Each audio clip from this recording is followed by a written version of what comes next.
क्या संचार और सचेतन संचार अलग हैं? और क्या खाना सचेत खाने से भिन्न है? ऐसा क्यों है कि हम रिच लाइफ में अक्सर जागरूक होने और होशपूर्वक जीने की बात करते हैं? जब हम दिन भर अनेक कार्य कर रहे होते हैं, तब क्या हम होश में नहीं होते? हां भी और नहीं भी, क्योंकि हम सचेत होते तो हैं, किंतु शायद पर्याप्त रूप से नहीं। तो क्या इसका मतलब यह है कि चेतना के विभिन्न स्तर हैं? और यदि हां, तो वे क्या हैं? क्या जागरूकता और सचेतन अवस्था एक समान है? जी हां, निष्कर्ष करें तो जागरूकता और सचेतना आपस में पर्यायवाची ही हैं। और इसके अनुसार जागरूकता या चेतना के विभिन्न स्तर इस प्रकार हैं। पहला, दूसरों के प्रति जागरूकता। यह चेतना का पहला और बुनियादी स्तर है। मनुष्य और अन्य प्राणी सहज रूप से बाकी जीवों और वस्तुओं को लेकर जागरूक होते हैं, और ये हमारे अस्तित्व के लिए बहुत आवश्यक है, क्योंकि इसी जागरूकता से हम शारीरिक खतरों को अनुभव कर पाते हैं। इस स्तर पर हम बस इतना ही जानते हैं कि हम अन्य प्राणियों और वस्तुओं से भिन्न हैं। हम अपने अस्तित्व को एक शरीर के रूप में जानते और पहचानते हैं, और इसीलिए हम अपनी प्रतिक्रियाओं को नियंत्रित नहीं करते। दूसरा, शरीर के प्रति जागरूकता। जिस क्षण हम अपने शरीर के प्रति सचेत हो जाते हैं, उसी क्षण हम उससे अलग हो जाते हैं और उसे बेहतर तरीके से नियंत्रित कर पाते हैं। अपने शरीर के प्रति जागरूक व्यक्ति सही ढंग से खाने और शारीरिक फिटनेस बनाए रखने के द्वारा अपने शरीर की बेहतर तरीके से देखभाल करता है। तीसरा, भावनाओं के प्रति जागरूकता। हम सब ये जानते हैं कि जितना हम खुद को अपनी भावनाओं से जोड़ते हैं, उतना ही उन भावनाओं में बह जाने की संभावना बढ़ जाती है।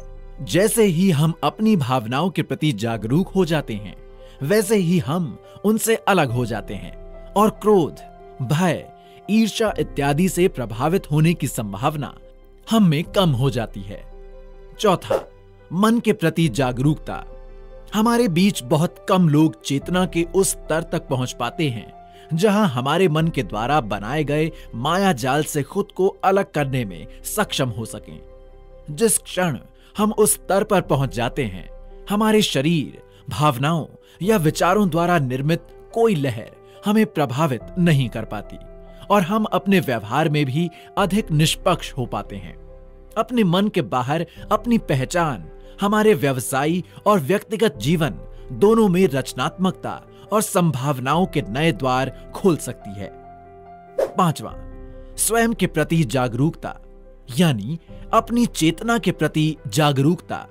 हम सभी जीव वास्तव में एक ही स्रोत से पैदा होते हैं, और जिस दिन हमें ये अनुभूति हो जाती है, हम सहानुभूति और करुणा जैसे गुणों को प्राप्त कर सकते हैं। ये सब दिलचस्प तो लगता है, किंतु क्या ये संभव है? जी बिल्कुल। रिच लाइफ के अनुसार इतिहास मानव उपलब्धियों के ऐसे अनेक उदाहरणों से भरा है, जहां सामान्य लोगों ने जागरूकता और सचेतन जीवन के माध्यम से विभिन्न क्षेत्रों में ऊंची उपलब्धियों को प्राप्त किया है। आखिर इस जागरूकता को हम अपने जीवन में कैसे उतार सकते हैं? आइए इस पर विचार करें। जब भी हम अपनी दिनचर्या में खुद को शारीरिक, भावनात्मक या मानसिक तनाव से ग्रस्त पाएं, तो हम उस पल जागरूक होने की चेष्टा करें और स्वयं को याद दिलाएं कि हम अपने शरीर, मन और भावनाओं के बाहर स्थित हैं और उनसे भिन्न भी। यह अभ्यास धीरे धीरे हमारे अस्तित्व में समा सकता है और उसकी गुणवत्ता को पूरी तरह से रूपांतरित कर सकता है। इसका सारांश ये होगा कि जीवन में हम जो कुछ भी करते हैं, उसको होशपूर्वक और जागरूकता के साथ भी किया जा सकता है। फर्क सिर्फ ये है कि जागरूकता के साथ किए गए कार्य के परिणाम आश्चर्यजनक रूप से लाभदायक सिद्ध हो सकते हैं। इसी को हम कहते हैं सचेतन जीवन, और इसी को कहते हैं रिच लाइफ।